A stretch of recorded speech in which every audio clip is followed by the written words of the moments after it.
How is everyone doing? This is it. This is the end. We've gotten to the Module 6 assessment. All right, we're going to go over this. This is Eureka Math Squared, fourth grade Module 6 assessment with Mr. Short. Hey, thanks everyone for this year. I'm glad this is helping subscribers. I got a good amount out there, and I appreciate that. That knows I'm helping people. So let's finish helping you one more time for this school year. Which figure appears to show a line of symmetry? Choose 3 correct answers. So remember, line of symmetry, if you fold it, we'll divide it where you have the same amount on both sides. You won't see anything hanging over. Everything will look nice and neat. All right. So here, if we take this top and fold to this bottom, yes, that one would work. This one, if we fold across, this one doesn't work because if we fold this, you're going to have a piece hanging over here and a piece hanging over here. So that is a negative. Look at the bottom. Next one, C. If we take this part of C and fold it over to here, would all this be evenly covered? Yes, it would.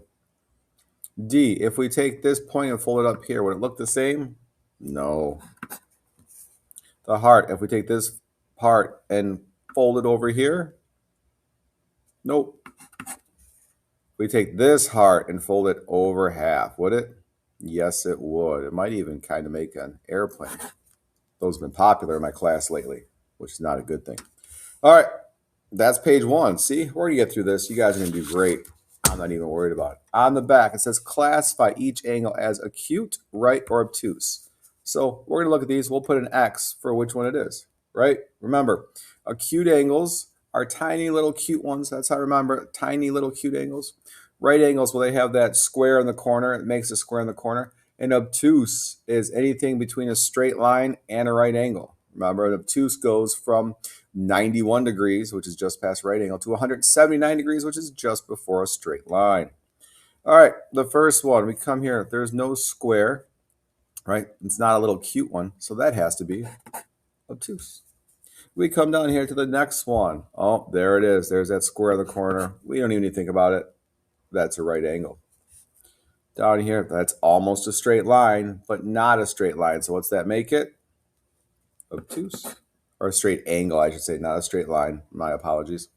And down here, we're looking at this one right here, where our arc is. Remember, on all these guys, you're checking where the arc is. That's the angle you're looking at, where the arc is, the little part of the circle there. I call it the arc. That works for me. All right, this one, small, little, it's a cute angle. And just like that, we have 2 pages, this test done. All right, let me grab number 3. Here's page 3. It says draw all lines of symmetry for the figure shown. All right, I'm gonna grab my ruler out. We're gonna draw our lines of symmetry. Remember, this looks a lot like a what? A lot like a rectangle. And when you're drawing these lines of symmetry, remember, get as close as you can. I don't think your teacher's expecting you to measure and get it exactly. Just eyeball it. So if I go across this one, which is where we always start with horizontal, vertical. If I go horizontal across this and I take this bottom and fold up to this top, do you think it's the same? Oops, look at that. I messed up. I sure do. Okay. Now, can we take this corner and fold it to this, I should say this side, and fold to this side? Will they be the same? I agree with you again. I think it will. Now, if we go corner to corner, is it going to work? No, because it's close to a rectangle. That line is really bothering me. I'm going to leave it alone. All right. I think this is it for this one, guys. I don't see any more there. Moving down to problem number 4. It says, find the degree measure of each angle. And it wants to know the degrees over here. All right. So where is our 0? Well, this line here is our 0. That means we're using the inside, right? The inside of the scale. So, pardon me, the inside, come around, come around, come around. All right, there's 140, there's 150. So we're between there. You can go up top here and count. 1, 2, 3, 4, 5, 6, 7, 8. So 140 plus 8, 148 degrees. Okay. On the next one, start this. Oh, wait, Mr. Short, there's a 0 here and 0 here, but it's not on a 0. What do? We're fine.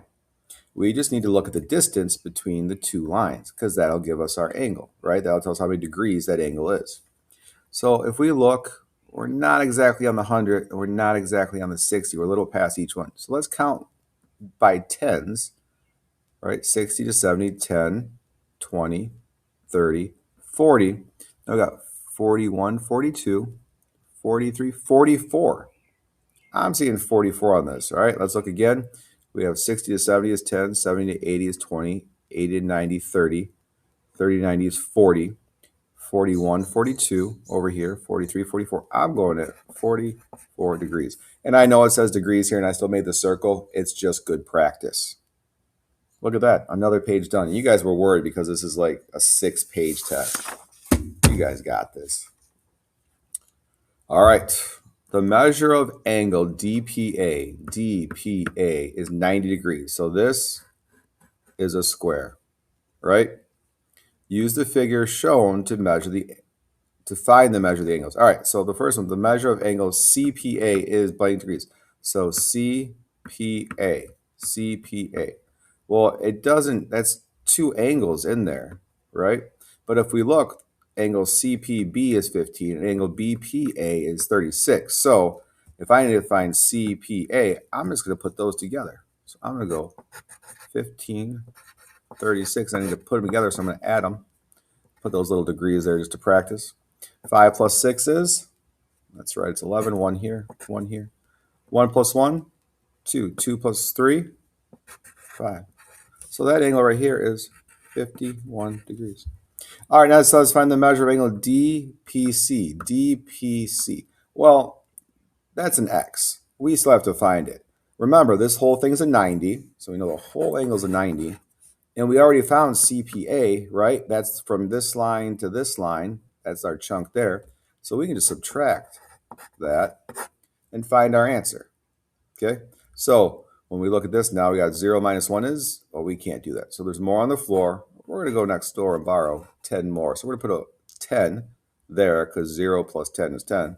And we took 1 10 away from the 9, so that's going to make it 8. So now we have 10 minus 1, 9. 8 minus 5, 3. Put that degree sign. Take that number, put it right here, and smile because you got it right. Good job on that. Number 6. What fraction of a circle is a 47-degree angle? Well, the whole thing is 360, right? Our whole circle is 360. And this says, what fraction is 47? Well, just take that 47 and put it over the 360, and you're done, right? That's it. That's all it's telling you. 47 360ths. Let's move on. Draw to complete each figure in the table. So it's perpendicular. We got perpendicular and parallel. What does perpendicular mean? Perpendicular means they're going to intersect. So if you happen to have your ruler around still, if you don't, do the best you can. Give us a straight line going across somewhere. I like to put the little arrows on there just because I think it looks a little fancier. And that's it. Our perpendicular is done. Now parallel, I like to draw parallel a different way. Remember, parallel will go on and on and on and on and on and on and never touch. What I usually do is I'll take my ruler and lay it right on the top of that line, and then I'll draw another line on the other side of my ruler. Because when I do that, I know it's parallel because I put it right on there. You could go the other way if you wanted. You could go the bottom down here. But we get off of our mark a little bit, but still, we know those are both parallel. So however you want to do that one will be absolutely great. I suggest doing it that way. You could measure off if you want, but then if you're not straight, it messes you up a little bit. Okay. If you wanted to measure off, say, we find what we think is straight, right? And I think it's easier. Just lay that ruler up there and draw your straight line across. Hey, we got one page left. One page left. Page 5. Well, one page, 2 sides, so I guess I misspoke.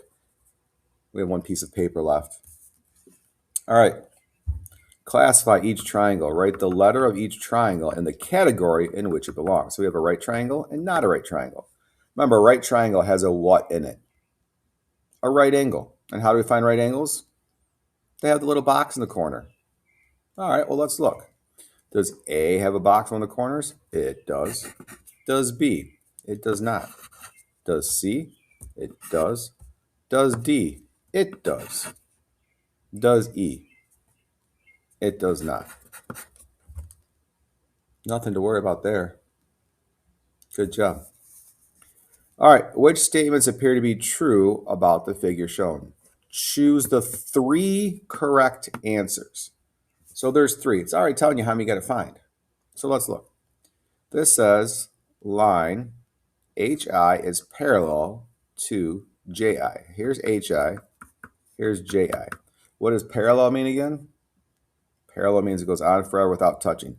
So do HI and JI touch? They absolutely do. So not that one. All right. Line HM is parallel to line KL. Line HM, line KL. Do those look like they go on forever without touching? I agree they do. Let's circle the whole thing just to be safe. JK is parallel to ML. JK, ML. Do those look like they'll go on forever without touching? I agree with you, they do.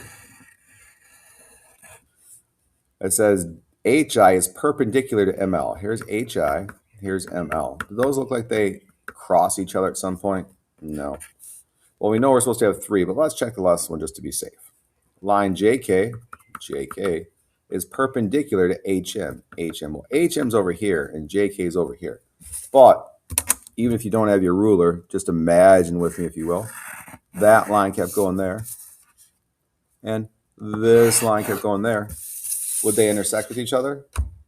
They 100% would. All right, this is the last page.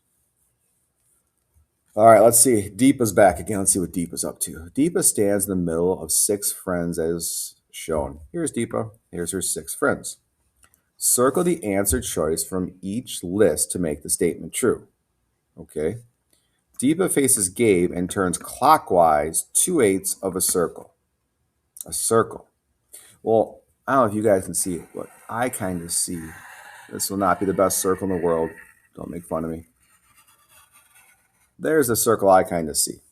And I can draw some straight lines here, connecting friends. But also, if you look at what we're doing, boy, that is not a good circle. Good thing that's not on a bicycle. That would be a bumpy ride. All right, so we now have 1, 2, 3, 4, 5, 6, 7, 8. Look at that. You made 8 pieces. Nice job. So now look, it says Deepa faces Gabe. Here's Gabe. Here's Deepa. And turns clockwise 2/8 of the circle. Well, since we put this in 8s, we're already all set, right? Clockwise. Remember, clockwise goes this way. Right? This is how clockwise goes. Turn this way, like the water goes down the drain. So she turns 2/8. So 1/8, 2/8. So she's looking at Robin. So now it says she turns blank degrees. How many degrees does she turn to look at Robin? So 2/8 is the same as what? 2/8 is the same as 1/4. 1/4 of 360 is what? 90 degrees. Good job. And who is she looking at? She's looking at Robin. This makes our statement true. And you know what that means? That means we are done with all of this stuff. We did it. We finished it. In my class, that means you're done with the math book for this year. In your class, I don't know what it means, but it means it's close to the end of the school year. I hope this helps. I hope you enjoyed the extra help you got from this. And most of all, I hope you have a great summer. We'll see you next school year, guys.